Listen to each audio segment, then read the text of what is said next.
आज पूरी दुनिया चीन के द्वारा निर्मित कोरोना वायरस से ग्रस्त है।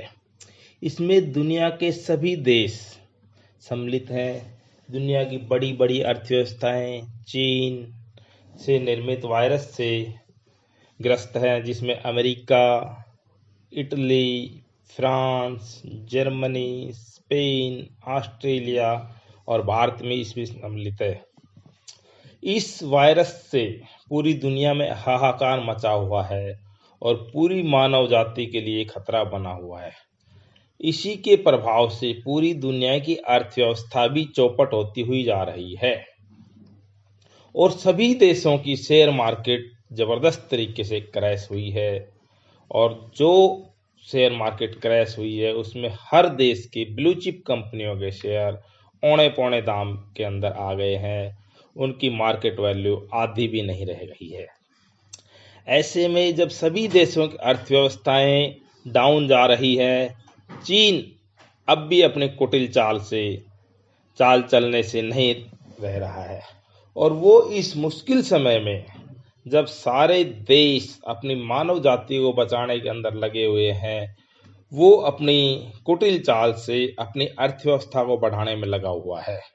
और इस चक्कर के अंदर वो सभी देशों की ब्लू चिप कंपनियों के शेयर सस्ते दामों में खरीदकर उन कंपनियों के ऊपर अपना अधिकार जमाने की कोशिश कर रहा है और उस देशों की अर्थव्यवस्थाओं को अपने अंदर समाहित करने की कोशिश कर रहा है।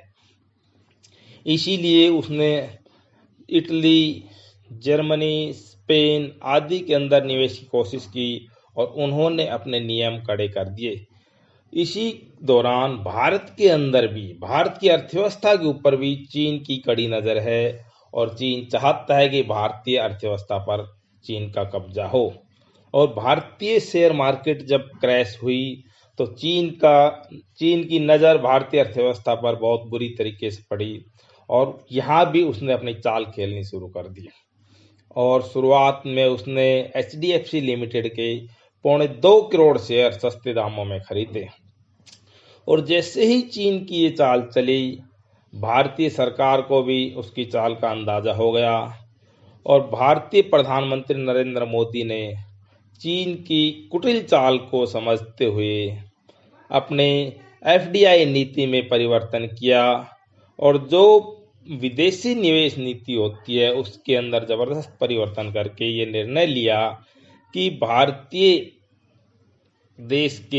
देश की सीमाओं से जो देश लगते हैं वो जो भी निवेश भारत की कंपनियों में करेंगे, डायरेक्ट या इनडायरेक्ट, उन देशों की सरकारें या उन देशों के बैंक या उन देशों की कंपनियां जो भी निवेश करेगी वो भारत सरकार की अनुमति के बिना नहीं कर सकती है।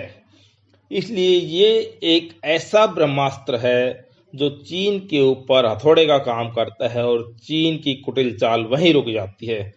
इस हथौड़े की मार से चीन बेहोश हो गया और चीन अब उल्टी पुल्टी बातें करने लग गया, क्योंकि चीन की जो मंशा थी वो यहाँ समाप्त हो गई और चीन का दाव यहाँ नहीं चला। आज दुनिया में हर तरीके के राष्ट्रवाद हैं। केवल बॉर्डर के ऊपर बंदूक लेकर खड़े होना ही एक राष्ट्रवाद नहीं है, वो भी अहम है, लेकिन आजकल लड़ाई खाली बॉर्डर की नहीं रह गई है। 2017 में चीन ने डोकलाम में कोशिश की तो वो भी भारतीय सेना ने बड़ी मजबूती से रोका। आज चीन भारतीय अर्थव्यवस्था पर अपना सिक्का जमाने की कोशिश कर रहा है, तो यहाँ दूसरे तरीके की नीति से भारतीय प्रधानमंत्री मोदी जी ने उनको वहीं रोक दिया और चीन की चाल नहीं चली। उल्टा चीन के ऊपर इसका विपरीत प्रभाव पड़ा और चीन के अंदर जो विदेशी कंपनियां वहां काम कर रही हैं उन्होंने अपना बोरिया बिस्तर वहां से समेटना शुरू कर दिया, अपने उद्योग धंधे वहां से बंद कर दिए और चीनी अर्थव्यवस्था से अब वो बाहर आने लग गए। बहुत सारी कंपनियां अमेरिका की, जापान की, ताइवान की चीन से अपना काम समेटने लग गई और अब वो बाहर अपना निवेश करेगी। इससे चीनी अर्थव्यवस्था को नुकसान होगा और भारत के लिए एक सुनहरा अवसर आएगा ताकि वो कंपनियां जो चीन में काम कर रही हैं वो वहां से बोरिया बिस्तर समेट कर, उनकी निगाहें भारत पर हैं और भारतीय प्रधानमंत्री ने जिस प्रकार इस सारे कोरोना के वायरस के इस को संभाला है, उससे भारत की साख दुनिया में बढ़ी है। और भारत ही अब एक ऐसा देश है जो अब चीन के मुकाबले में पूरी दुनिया में खड़ा होगा, पूरी दुनिया का नेतृत्व करेगा। और भारत इस मामले में पूरी तरीके से सक्षम है। इस प्रकार इस नीति के बारे में मैंने जो आपको जानकारी दी है, उस ऐसी ही और जानकारी के लिए वीडियो को शेयर कीजिए, लाइक कीजिए और चैनल को सब्सक्राइब कीजिए। धन्यवाद।